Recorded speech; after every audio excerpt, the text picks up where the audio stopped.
Interés General por FM Ciudad Pringles. Despertando en la ciudad.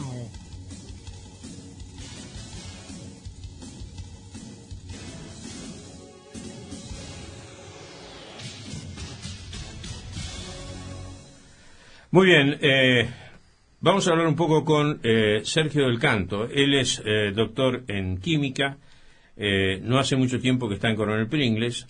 Yo no sabía de su presencia, como muchas veces ocurre, y como siempre son las personas que uno tiene contacto que de pronto me indicaron o me dieron la pista de que podría llamarlo. Y bueno, le vamos a pedir que se presente en sociedad. ¿Quién es en realidad Sergio del Canto?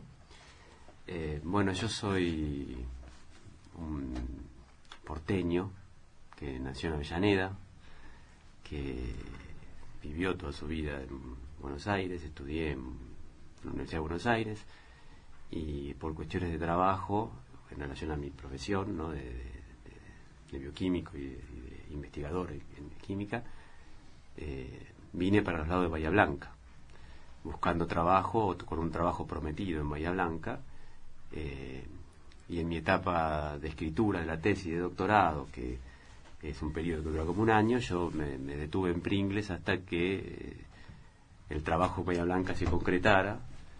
La cuestión que durante ese periodo el trabajo fracasó, se cerró, y entonces yo quedé viviendo en Pringles sin esa promesa de trabajo en Bahía Blanca. Esa llegada un poco así sin querer a Pringles es la historia de por qué estoy en Pringles, ¿sí? Lo cierto es que Pringles me gustó desde el primer día que vine, me recibieron muy bien todos, me adapté y después, a pesar de que trabajé en Bahía Blanca en la universidad algún periodo, decidí quedarme acá y no seguir con el plan original, que era llegar hasta Bahía Blanca. ¿Qué te gustó de Pringles?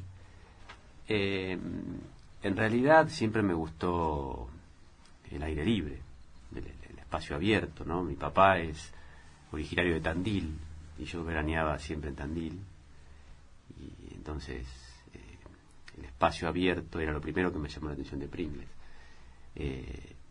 Después el trato humano entre la gente, aunque quizás los pringlenses no lo noten a veces, pero de la gran ciudad a un pueblo donde la gente se conoce, se habla, se saluda, se toma el tiempo para ciertas cosas que en la ciudad no se puede tomar por cómo es el ritmo de vida.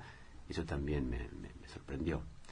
Y después también, para mí un poco fue un viaje al pasado, porque en el barrio que yo vivía cuando era chico, ahí en la Avellaneda, se vivía muy parecido a como se vive ahora en Pringles. Entonces era todo como muy familiar y todo positivo sería de alguna manera.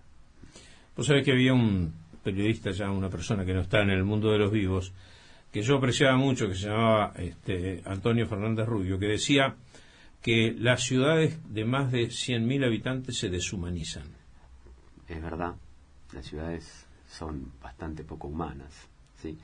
Son ciudades que toman una fuerza propia, olvidándose para quienes realmente existen las ciudades, ¿no? Es verdad eso, la verdad, la ciudad tiene mucho de deshumano, las ciudades grandes. Bueno, ahora vamos a ir un poco al plano, después vamos a hablar de otro tema puntualmente, pero vamos a ir al plano laboral. ¿Cuál es tu actividad en Coronel Pringles en este momento?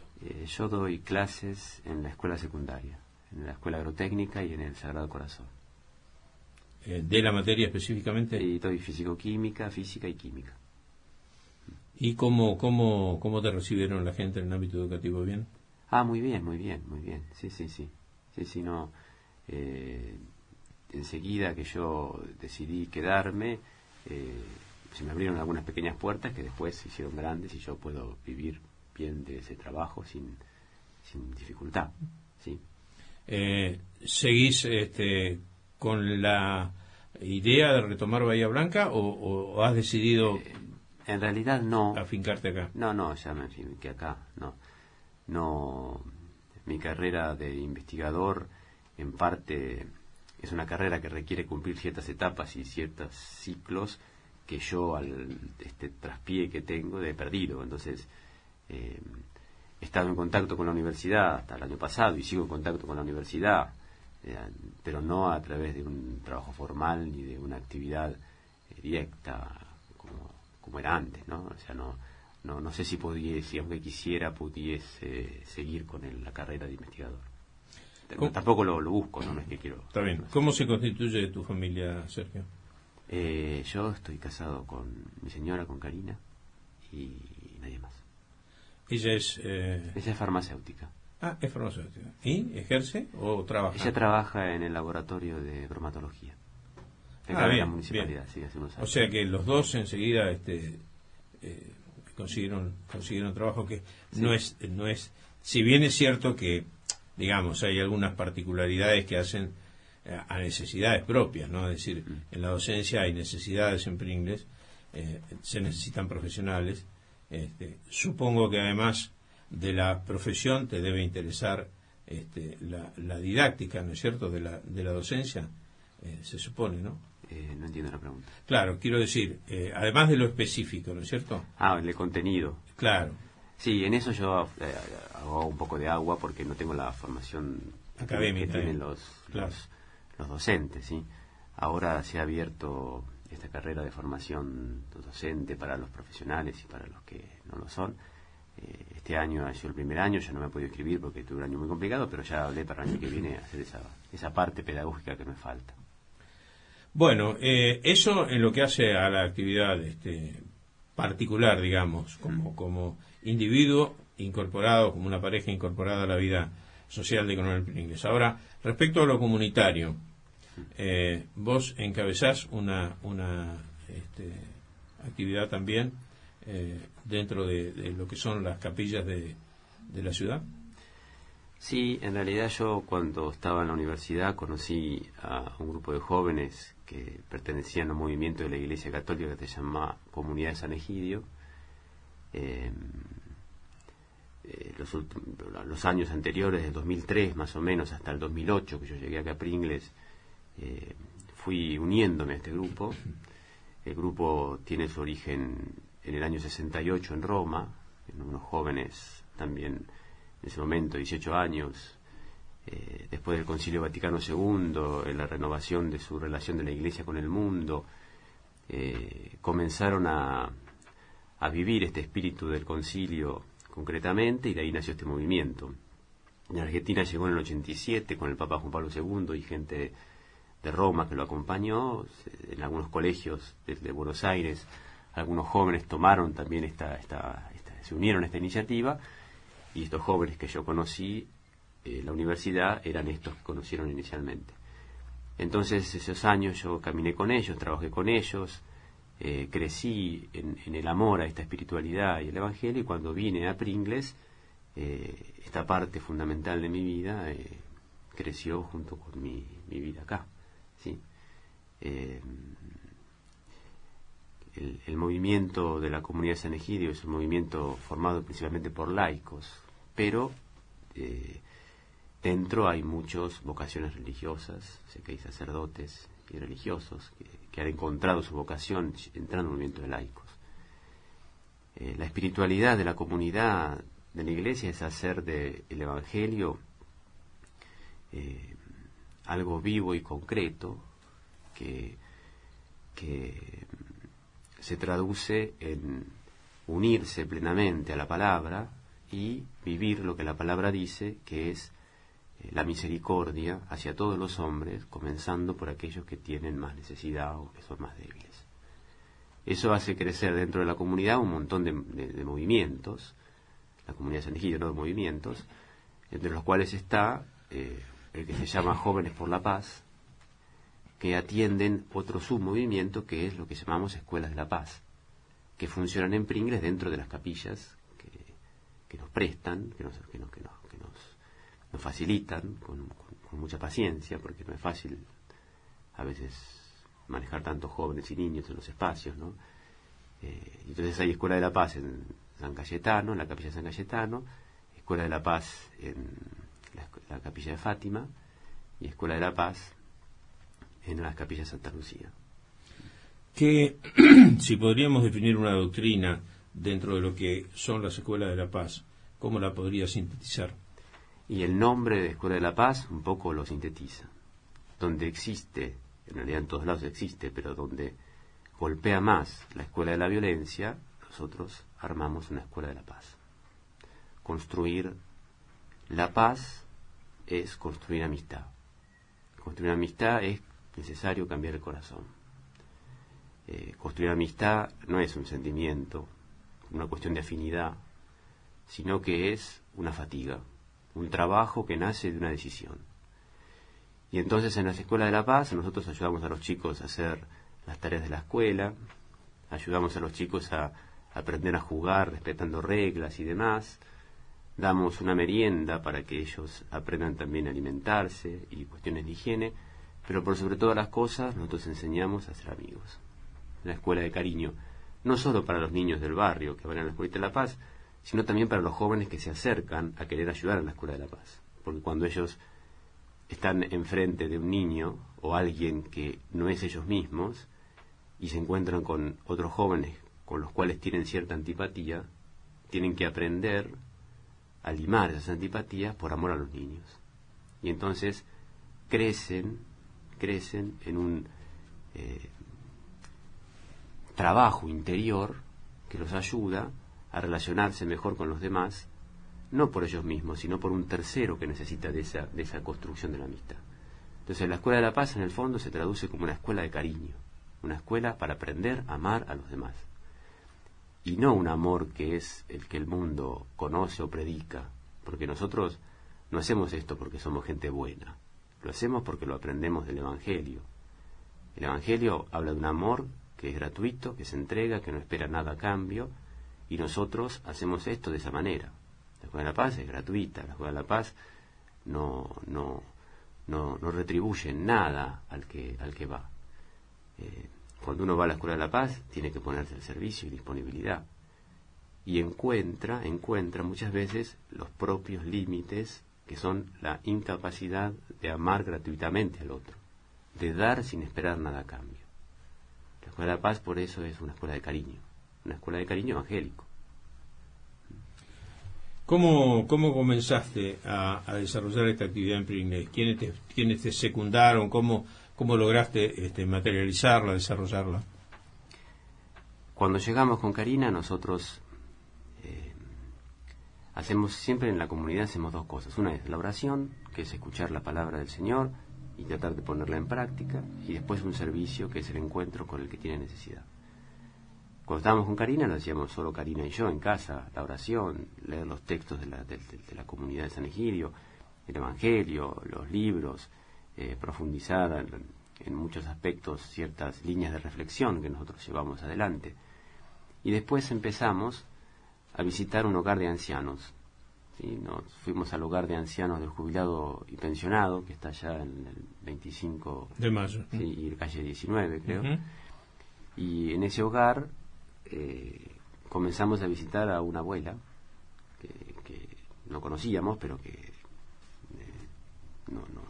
nos condujo un poco la gente del hogar hasta esa anciana, y ahí con ella empezamos a visitar al resto de los ancianos, y después de a poco eso fue dado a conocer frente a las necesidades de algunos abuelos que pedían algunas cosas. Nosotros consultamos a algunas personas, y eso fue creciendo este encuentro con los ancianos que nosotros realizamos desde el año 2008, 2009 hasta la actualidad sin parar. Este encuentro fiel que hacemos con el abuelo fue divulgándose, y algunas personas fueron acercándose y sumándose a querer vivir este camino de encuentro, este camino de crecimiento en el amor. Después, obviamente entramos en contacto con el padre Ernesto, por ser parte de la iglesia, hablamos con él nos abrió las puertas sin ningún problema. La escuela se enteró de que nosotros hacíamos este servicio y de que éramos de este movimiento internacional. Me convocaron para hacer algún taller de espiritualidad en la escuela, y a partir de ahí, con los jóvenes, hicimos la primera Escuela de la Paz. Eso fue en el año 2010 más o menos. Primero empezamos con 5 jóvenes que venían, y después se fueron agregando de otras escuelas, se fueron invitando a los jóvenes entre sí, y Hoy debe haber, que trabaja en las escuelas de La Paz, entre 50 y 60 jóvenes que todos los viernes del año se encuentran con los niños y ayudan a llevar a cabo esta actividad. Muchas veces a la Iglesia Católica se le ha criticado que está demasiado encerrada, tal vez esto se corresponda con otros tiempos, y que otras iglesias van en busca de los feligreses, salen, hacen una política más abierta. ¿Es un poco la idea de ustedes esta? En realidad yo no... En realidad lo que usted plantea es el problema interior del corazón de todo creyente. O sea, el Evangelio no es un libro de doctrina moral. No dice qué hay que hacer para ser bueno y qué hay que hacer para ser malo. Entonces separa a los buenos de los malos, porque los que viven el Evangelio son buenos y los que no lo pueden vivir son malos. El Evangelio es un tratado de cariño, de misericordia, de una carta de amor, una invitación a vivir una vida en la cual todo esté atravesado por este cariño gratuito que da sentido a la existencia, da sentido profundo a la existencia. El cariño, el Evangelio por sí mismo, lleva a que yo tenga que cambiar. Yo no lo sé por qué, pero naturalmente, en general, todos tendemos a cerrarnos sobre nosotros mismos, a considerarnos el centro de la vida nuestra, nosotros mismos.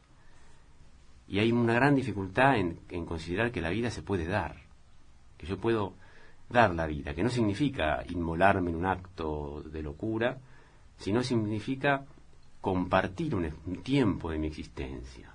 Ese tiempo que yo comparto ya no es mío. Cuando yo voy a la Escuela de la Paz, esa hora y 2 horas que estoy, no es un tiempo mío. No es que yo puedo decir, bueno, el viernes no voy porque juega Argentina. Eso lo hago con mi tiempo. Mi tiempo es mío, yo elijo qué quiero hacer. Pero cuando yo aprendo a compartir el tiempo, esa parte de la vida que yo decido compartir, y que yo soy libre para decir cuánto quiero compartir, 1 hora, 1 minuto, 2 horas, toda la vida, ese tiempo, esa diferencia de una vida vivida solo para mí y una vida compartida, lleva forzosamente a un conflicto interior, a querer cambiar. Cambiar el corazón, que es cambiar esta perspectiva de la vida, es lo más difícil. Entonces, yo puedo hacerme trampa a mí mismo y quedarme cómodo en una situación en la que digo, ya hice suficiente. ¿Sí? Entonces, cuando yo digo, ya hice suficiente, en el fondo estoy renunciando a lo que el Evangelio propone como centro de su predicación, que es que el amor puede vencer el mal. Y no vence el mal como si fuese un espíritu maléfico, sino el mal en todo sentido, el mal concreto. Vence la división, vence el abandono, vence la ignorancia, vence la enfermedad, vence inclusive la misma muerte. Porque Cristo, clavado en la cruz, recuerda que Cristo, con su amor, que se dio completamente, vence el mal y vence inclusive la muerte. Entonces, esa crítica que se hace a veces a que uno se queda apoltronado y no sale, en realidad es una crítica que cada uno recibe sobre su propia vida. ¿Sí? Es cierto que hay personas de la Iglesia que están más cómodas en una iglesia cerrada. El Papa Francisco lo decía muy claramente. El Evangelio dice, el pastor de las ovejas cuando pierde una deja las 99 y sale a buscar la que está perdida.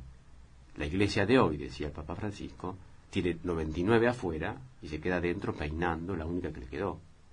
Entonces, esa crítica que usted llama y que Papa Francisco también hace a la Iglesia, en realidad es un llamado a sacudirse la comodidad y decir, nosotros somos responsables del dolor del mundo, no porque seamos culpables de ese dolor, aunque sí, si uno quiere buscar los hilos de las desgracias del mundo, las puede encontrar nosotros en cada uno, sino porque el cariño nos llama a encontrarnos con ese dolor.